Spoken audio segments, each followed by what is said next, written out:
Eylon Levy is a former official spokesman for the Israeli government, and he now leads a group called the Israeli Citizen Spokesperson's Office, an independent group he says empowers people to speak up for Israel.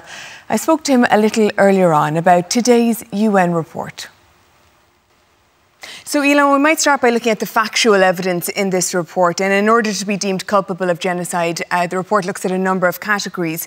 Under the category of killing members of the group, which of course in this case is Palestinians, the report cites the use of unguided munitions in densely populated areas, the killing of civilians in designated safe zones. It also gives the evidence of numerous nurses and doctors who reported an extraordinary number of children with just one bullet wound, a direct bullet wound to the head or chest, not shrapnel, not blast injuries, deliberately targeted. Do you accept Israel is guilty of killing members of the group, in this case Palestinians? Sarah, nobody doubts that people are dying in a war that Hamas started, but the allegation made by the UN report is preposterous, and it makes sense only if you imagine that Israel is fighting leprechauns. You have to read down to paragraph 33 to find the first mention of Hamas, and absolutely no description of the 30,000 members strong terrorist army that is fighting from a network of tunnels 500 kilometers long underneath absolutely everything in Gaza. They make it seem as if it is not a war, and that is why the report is simply not serious. There is a word for what the crisis is in Gaza. That word is war. It's a war that Hamas started on October 7th with its brutal invasion and massacre of Israeli civilians, no mention in the report, a war in which Israel has very clear goals, and that is to restore security to the people of Israel by disarming the Hamas regime, bringing back hostages, and a war that can end tomorrow if Hamas frees the hostages and lays down its arms. That's your word. The word being used in this report is genocide. There's lots of evidence under the category, another category, this is of causing serious bodily or mental harm. And I suppose the most compelling evidence provided in the report is the fact that over 146,000 people have been injured, including 34,000 children, thousands of amputations. I think you'd have to agree that that constitutes causing serious bodily and mental harm to a group.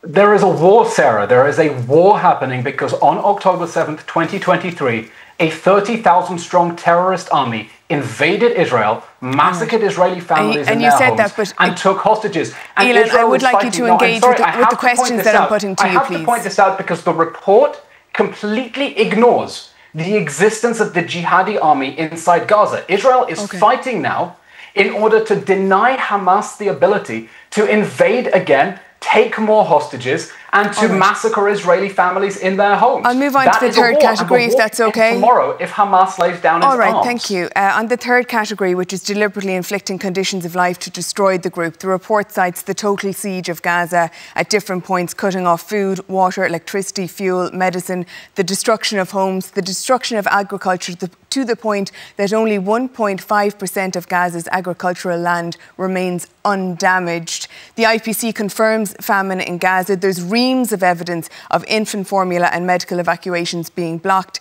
Do you accept that Israel is deliberately inflicting the conditions of life to destroy the group, the group being Palestinians? Sarah, I was at the Kerem Shalom inside Gaza just a few weeks ago and saw the piles of baby formula rotting in the sun because the United Nations had not come to pick it up. The fact is that Israel has conducted the biggest operation in military history to deliver aid into enemy territory. We're talking over 2 million tons of aid. That's 1 ton for every man, woman and child. Now, what we are having now is a war. It is a war that Israel is fighting against a genuinely genocidal terrorist organization that on October 7th sought to trigger a regional war of annihilation it's just not true Israel, that you have been distributing aid in Gaza to the extent that you're talking about. You put a blockade on aid, and you said that you put a blockade on aid because you wanted to starve Hamas. You ended up starving 2 million people in the process. There is a famine according to the IPC. No, I'm sorry, Sarah. I do not accept that allegation. It's not an allegation. It's on the basis of reports done by the IPC. these are unfounded allegations based on cherry picking and twisting data. If there were famine in Gaza, you would be seeing 400 people dying every single day of hunger, and that is not happening. Well, and it's not happening because Israel has been conducting the biggest campaign in military history to get aid to civilians in need, even as it fights a genuinely genocidal terrorist organization. Well, Eylon, we don't know. Its stated aim of destroying We don't know what's Israel. happening. We don't know what's happening in Gaza because you won't let international journalists in, and the ones that are there you have been killing. Under the category of imposing measures to prevent births to conduct a genocide, this report points to the destruction of a fertility clinic. Why would Israel need to destroy a fertility clinic? Hamas has militarized almost every inch of Gaza. That includes fighting out of hospitals. The Hamas leader, Sinwar's brother, who was killed in Gaza just a few months ago, was hiding in a bunker underneath the European hospital in Gaza. Now, of course, you're going to reach that outrageous and ridiculous conclusion of genocide if you ignore the way that the Hamas army has been waging an urban guerrilla war from inside every inch of civilian Gaza. Can I just say to you finally then... This war needs to end. I could go through all the different statements that Israeli ministers have made. A lot of them are cited in the report. But one of the authors of the report was speaking today, and he said that perhaps the most compelling proof of genocide is the fact that, and I'm quoting now, this pattern of intensive military slaughter and destruction by Israel has continued for 2 years upon a totally captive population. There is no other conclusion that can be drawn.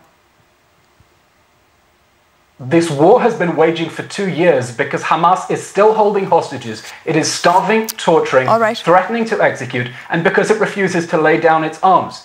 If this war ends, I want to explain to your audience at home because I do think they deserve to understand. If this war ends with the Hamas regime still in power, there will be another war in Gaza because it is a jihadi regime that is sworn to permanent jihad against Israel. And as for the quotes Eylon Levy, we'll leave it there for this evening, and thank you for joining us on the programme. One by one. Thank you. Well, perhaps we won't go through them one by one. All right, Eylon Levy, thank you very much.